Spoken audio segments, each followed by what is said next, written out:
Hello and welcome back to the channel HardReset.Info, and today I will show you how to read replies on X. Okay, so let's open X on my phone, and I want to go to whatever post that I want to read comments on, and I want to just simply open it by tapping on empty space.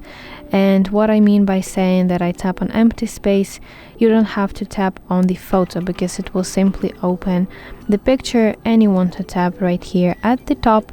And if you scroll down here, you will see all the comments that this post has, and also you can filter them by tapping here, and you can sort replies by latest, relevant, or likes.